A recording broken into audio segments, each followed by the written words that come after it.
Merry Christmas, everybody. Merry Christmas. Merry Knicksmas. It is your guy, David from Top Bunk Sports, with another Knicks on top post game. The Knicks come back down from 17 and pick up a Knicksmas 124 to 126 win. Well, 126 to 124, excuse me. But with that being said, you guys know what I'm talking about. Appreciate everybody that is subscribing to the Top Bunk Sports YouTube channel. We have reached 101 subscribers, so it's a little bit again, where I talk about consistency and just trying to get things going. It's a little bit, we're trying to build, we're trying to get there, slowly. I know, things go fast for other people, but as long as the grind continues and we get there little by little, it's not a problem, right? But appreciate, like I said, the support, all the love. Shout out to all the Knicks fans that were there in the Garden today, man. Y'all saw a good one. Y'all saw a good one for the money that y'all paid, man. Them ticket prices were no joke, no joke, man. If you look at how much these ticket prices were, what I think the cheapest that I found when I was looking, the cheapest was probably, I would say, like 400, maybe 390. So estimating to 400 regardless. The funny thing is, I'm gonna tell you something. Literally, that it's my luck. It's my luck that I wasn't gonna be able to go to this year. So you guys know, right? If you guys follow me, you guys know that I've made it a yearly thing of going to a Knicks Christmas game. I started it in 2021, going into 2022, and then from there on, I never stopped. This year was a little bit harder for me, due to personal reasons and me not being able to kind of save up for a ticket. I wasn't able to really do it. And I was bummed out about that. Trust me, I was really, there was a lot of cool things that I was able to do this year before the year ended. I think one of the best ones was being able to see John Cena in his last match in the Garden. And that's something that I would never ever forget. Shout out to my wrestling fans. If y'all follow me, um, even if you don't follow me or you don't know who I am, just being able to see John Cena in his last year is amazing. But coming from somebody that grew up on Cena, it really meant a lot. It really meant a lot. So again, what really wasn't able to do much in 2025 besides that. And I've always said that I wanted to keep this a tradition, and I wasn't able to this year. I wasn't able to keep it, unfortunately. So y- looking at those tickets, I was still debating. I was like, yo, should I do it? Should I not? Like, what the vibe is? I don't know. Like, should I waste this much money? And then the more that I kept looking at it, the more that it kept going up. It just kept going up. The prices kept going up. It was a frustrating thing. And then I just decided. I was like, listen, man, if I can't do it, I can't do it. Shout out to those that could do it, that saved money to do it, that did it in advance. Obviously, going into next year, 2026, if I do it, which most likely I will, I'll plan it better, and I want to keep that thing going. Because I'm gonna tell you something. People kind of look at it as a way of just saying, like, listen, man, like Christmas games, the regular season games. You know what I'm saying? Like, you're not in for a treat. Wrong. You're in for a treat. And I think that's where people kind of get that misconstrued. These Christmas games, man, I think people just, certain people just love not playing on Christmas Day because, Christmas, you kind of spend it with your family, you open up presents or whatever. But certain players love playing on Christmas Day because Christmas Day, you know, it just brings out a little bit of a more intensity when you're playing on a holiday. So the Knicks have hosted more Christmas games than anybody in the NBA. And it's just the atmosphere in the Garden, in the city. You get the Christmas lights. You get all the everybody in Santa Claus hats. All the families together. The games are good. It's back and forth. You saw this one, how up and down it went, and then obviously the Knicks closing it out with a beautiful fourth quarter.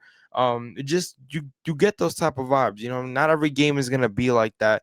And it kind of looked like the Knicks were gonna get outblown in this game, right? By at least 18-3. They were down 18-3 at one point. I was just like, oh man, if they can't stop Cleveland right now, I know, I'm not giving up, but it's gonna be hard for them to come back if this is the type of defense that we're gonna play the entire game. Unfortunately, unfortunately, I should say, not unfortunately, they were able to kind of pressure it a little bit. It caused some turnovers by Cleveland, and the Knicks were able to kind of score off of those turnovers. But like I said, the importance of being able to just play on Christmas Day, take care of business, and really get a Christmas Day win is very important. So I would have definitely loved to be there and kind of witness it another year. Couldn't. Definitely grateful that if I'm not at the Garden, I'm definitely grateful for spending it with my family and just vibing out with my family. This year's Christmas is not so hyped. I think everybody's kind of just staying indoors, kind of vibing out. So it is a cool moment. It is a cool time. It is my favorite time of the year. I love Christmas. It's not even for the presents. I think it's just number one is for the food. Thanksgiving and Christmas are like my two favorite holidays.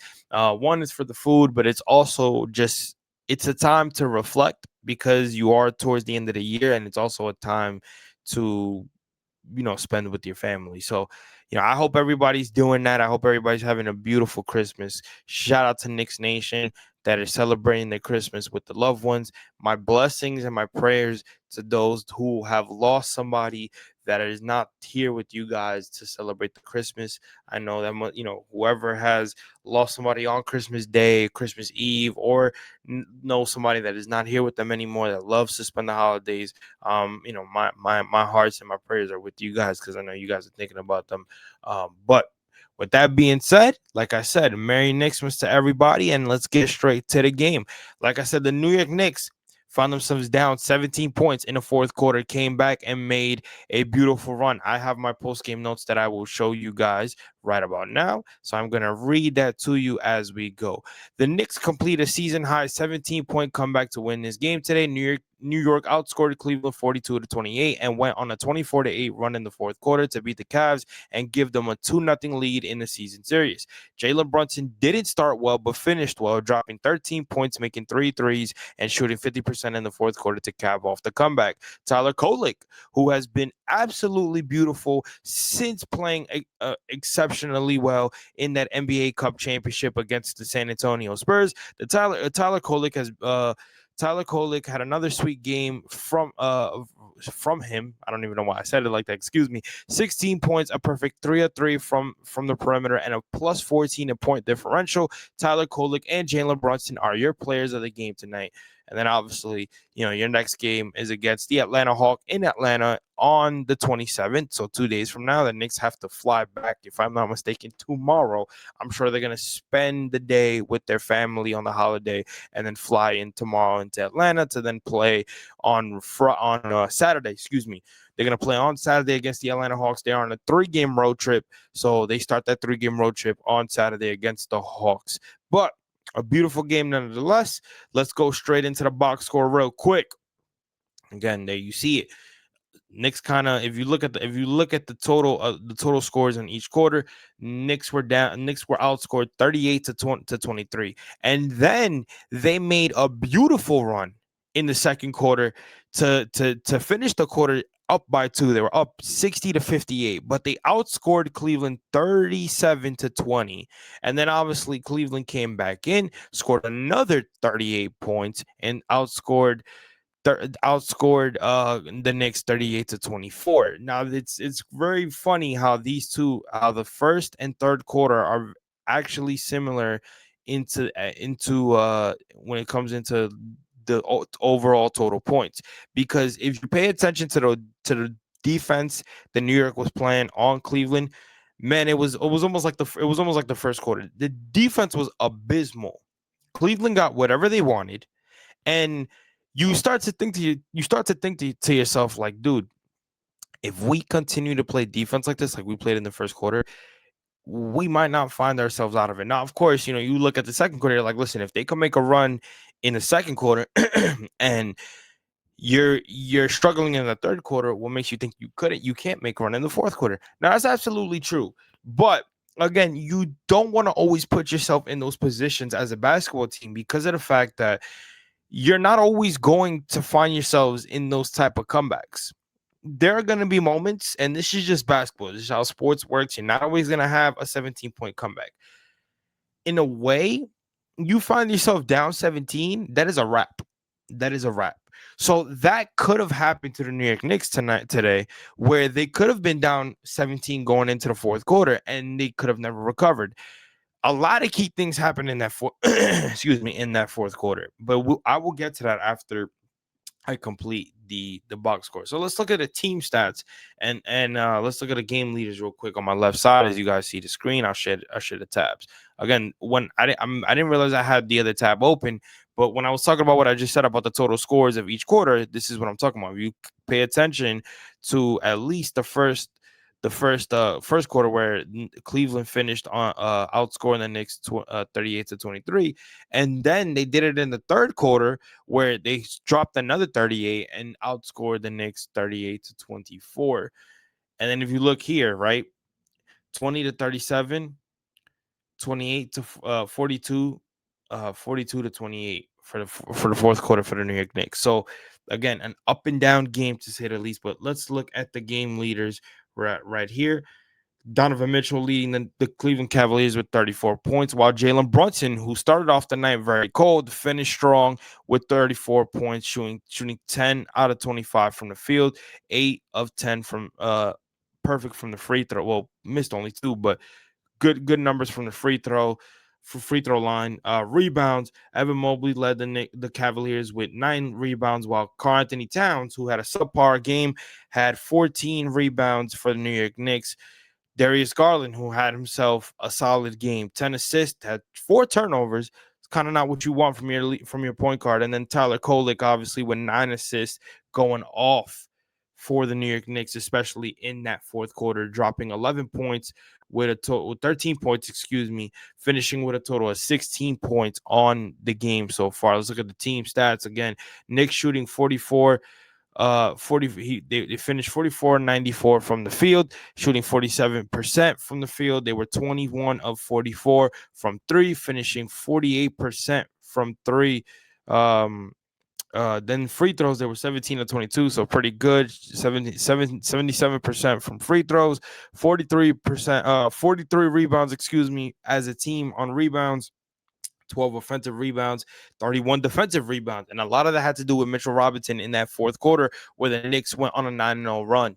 So there you go, 28 assists, 9 steals, 4 blocks, 13 turnovers compared to Cavs' 14 turnovers. So again, at least they were neck and neck on turnovers. You kind of like that again, and the turnovers for the Cleveland Cavaliers came in that fourth quarter, but it also came in that second quarter where it allowed the Knicks to go on a run in that second quarter, then obviously going on a run in the fourth quarter, which you kind of like, right? Because of the fact that the Knicks were able to capitalize momentums off of Cleveland's turnovers. Cleveland could not take care of the basketball. Knicks capitalized on that, and they found their groove right there. So now we go into points conceded off of turnovers. Knicks had 21 points off of turnovers, while Cleveland had 28 points off of turnovers. So you'd like to see the Knicks be a little bit better on the department. But fast break points, Knicks had 40. Cleveland had 56, where every turnover, every shot that the Knicks missed, Cleveland was attacking and just going straight through. They were, Knicks obviously their defense on the 3-point line is disgusting. So they were able to really shoot a lot of good threes. Points in the paint, Knicks had 56. Well, excuse me, fast break points 18-19. Excuse me, I got that one wrong. And the points in the paints, Cleveland had 56, and Knicks had 40 fouls. Cleveland led the Knicks led this game in fouls of 22. Knicks only had 17, so you kind of like that. It kind of played in our hands. And then obviously this is where Cleveland went on a huge run from the first quarter, and then in the third quarter they had their largest lead was 17. That was coming off the third quarter, where we only had our largest lead was 6. So want to be better with that one. Then you look at you look at more team stats, like I said right here, where I kind of read that to you guys. Yeah, man. So again, a way to fight, and I think it's not how you start, it's how you finish. You kind of like that, the fact that the Knicks were able to kind of make adjustments midway. Not a lot of beautiful games from a lot of guys again, but the way that you finish, the way that you play team basketball is very, very good. Okay. the fact that the Knicks were able to kind of move the ball a little bit and not settle on different shots is absolutely beautiful. I've said that for multiple times. If the offense is stagnant, you're not going anywhere. It's not getting anywhere. There's no point of even trying to go ahead and try to switch it up at this point if mentally they're not in the game, right? You want to be able to move the ball at a consistent rate. You want to be able to find wide open guys, wide open shooters. And I've said that especially about Mitchell Robinson. Mitchell Robinson had a lot of key rebounds in the fourth quarter. I'm going to put that here right now so you guys can see that. I want to show that post real quick because I think it is important that we show that because that kind of switched the momentum right here. So we go here. That's one rebound. Leads to a Bridges shot. It's another rebound. That's two.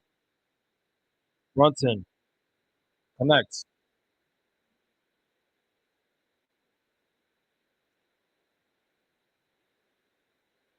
That's another one. That's three. Kolick wide open. Bunk.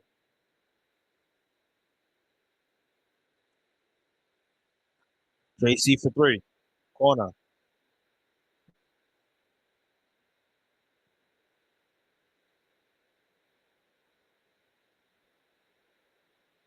Another rebound. That's four.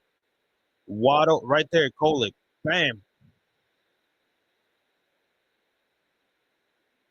So again, those rebounds from Mitchell Robinson, those are four rebounds right there. Those rebounds from Mitchell Robinson allowed the ball, and I said it right here in the caption. I'm gonna show you guys. Well, my bad. Again, I thought I was I thought I was sharing the tab. Excuse me, guys. So right here, they went on a run, on a 17-4 run, right? Within that 17-4 run, Mitchell Robinson had four clutch rebounds, offensive rebounds at that allowed the ball to move and spread out to wide open shooters. Two of those were Tyler Kolick. Another one was Jordan Clarkson. By the way, happy birthday to Jordan Clarkson, who played a phenomenal game today. He was looking at the box score. He had played 29 minutes. He had 25 points. He shot 9 of 17 from the field. He was 5 of 10 from three. He was perfect from the line. He had 3 steals, and he was a plus 13 in point differential. A beautiful Christmas game on the birthday for the birthday boy. What a birthday and Christmas present that Jordan Clarkson not only got but gave us Knicks fans today, and you love to see it. But those clutch rebounds allowed the Knicks in that fourth quarter to just go on a deep run. You love to see it. Again, when Mitchell Robinson is not doing anything else, his rebounding and his presence on the court is very, very, very helpful for the New York Knicks.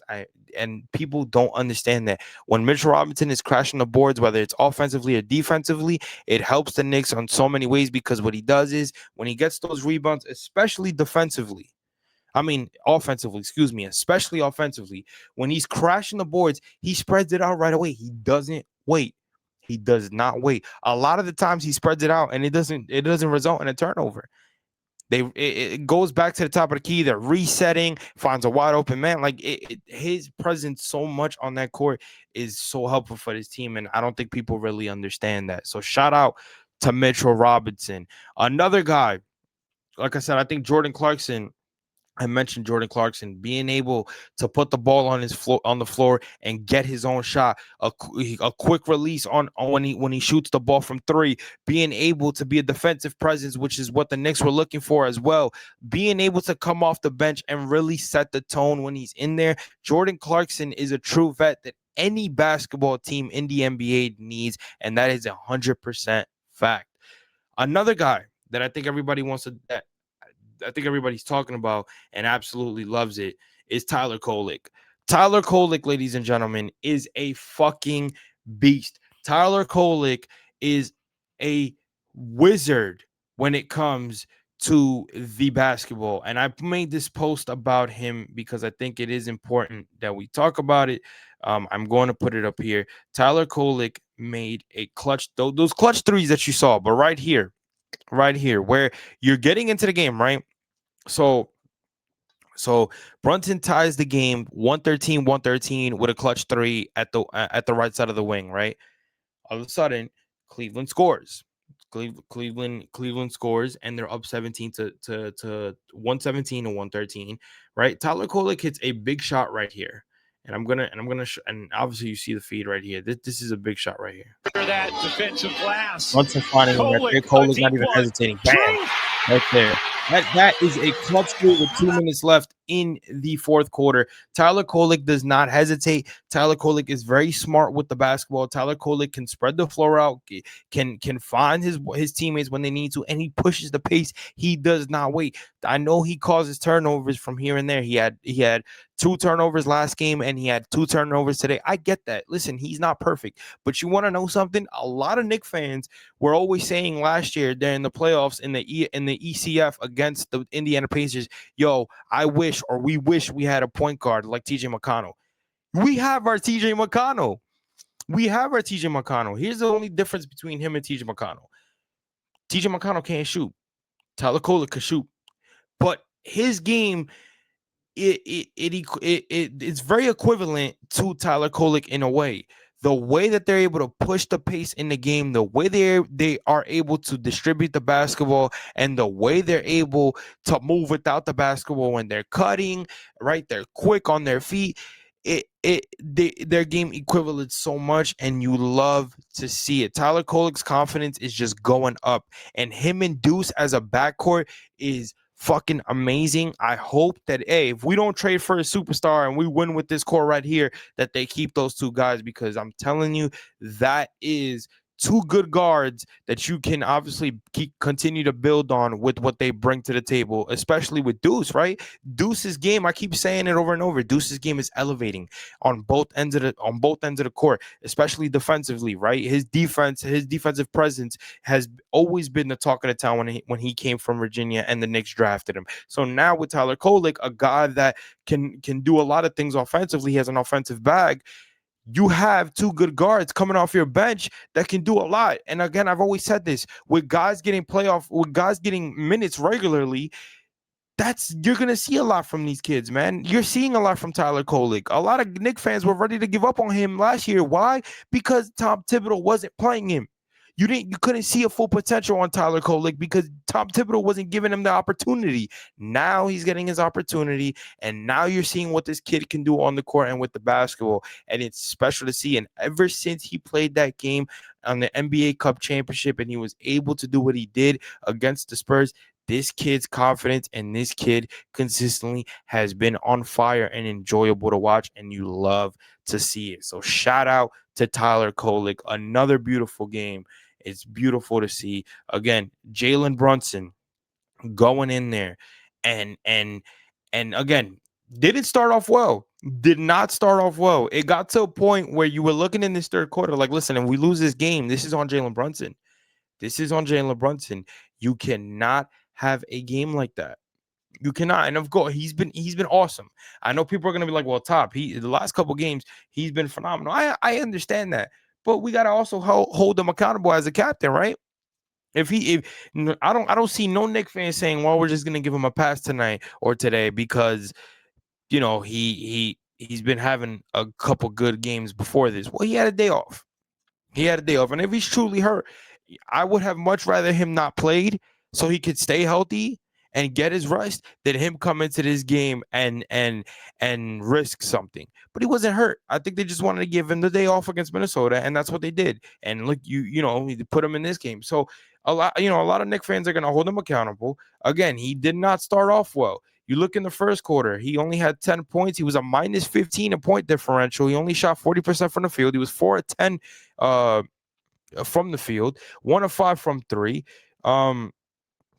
He was horrible. Then you look into the fourth quarter, 4 points. He was a minus 2 in point differential. Shot 50% from the field. He was 1 of 2 from the field. He was 1 of 1 from 3. Really didn't do much in that second quarter. Comes into the third quarter. He was even worse in the third quarter. He had 7 points, right? But he was a minus 14 in point differential. He shot 20% from the field. He was 1 of 5 from the field. He was 1 of 2 from 3. Then he goes into the fourth quarter and clutches up like the captain clutch that he is. 13 points. He was a plus 14 in point differential, shot 50%. He was 4 of 8 from the field. He was 3 of 4 from 3. He was perfect from the line with only 1 turnover. So you like to see that he was able to bounce back and as a true captain still put the team on his back and do what he needed to do in that fourth quarter. So he finished off with a total of 34 points, 4 assists, and he shot six. He made 6 threes. Absolutely love to see it. You love to see it from Jalen Brunson. Nothing much I could say. Like I said, 34 points. He only had 1 rebound, 4 assists, 2 steals.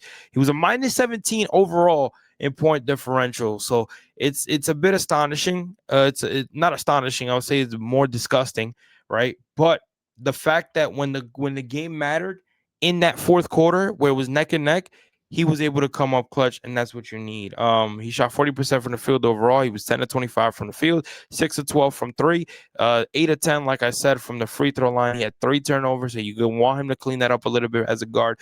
But again, didn't really hurt the Knicks that much. And overall, like I said, 34 points, nothing too bad. Again, being able to make his adjustments and really come that clutch down in that fourth quarter.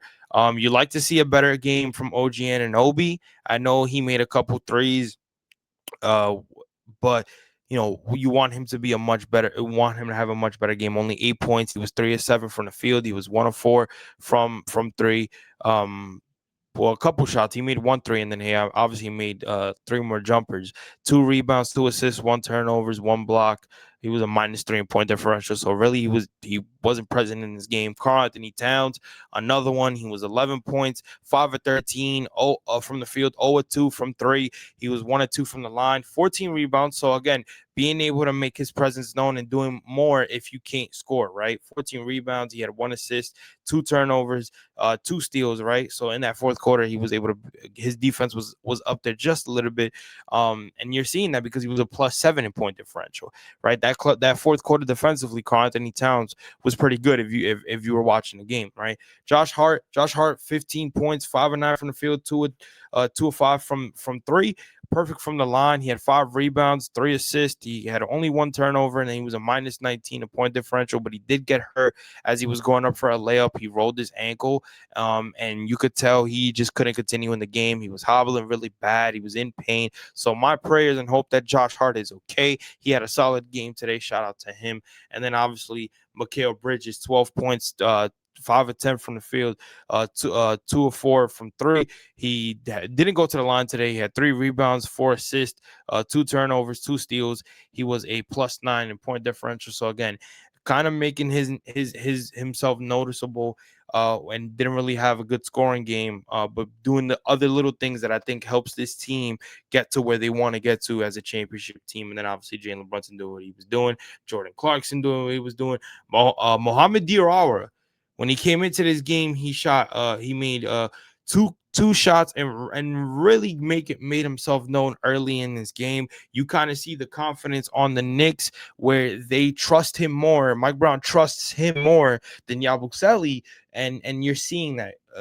Mo is very, very skilled. There's a lot of things he can do. Again, he can shoot the ball at times. He's not consistent, but he can shoot the ball at times. But being able to just move without the ball, he's a defensive presence with Trey Jamison when they're on the floor, and you're starting to see that. So you kind of like the fact that he was able to get a couple good looks and knock some shots down. So shout out to Mo. But other than that, yeah, man, that's your box score. Again, it wasn't pretty. It was back and forth. The whole game was good. It was a good classic game. It wasn't pretty, but like I always said, it's not how you start, it's how you finish. So the Knicks pick up a 126-124 Knicksmas win against the Cleveland Cavaliers. They're 2-0 against the Knicks in the season series, and the Knicks get their 21st win of the year. Guys, I appreciate y'all. Appreciate you guys tuning in this video. Make sure you guys share this video, like this video, subscribe to the Top Bunk Sports YouTube channel. Follow me at Top Bunk Sports on X, Instagram, and TikTok.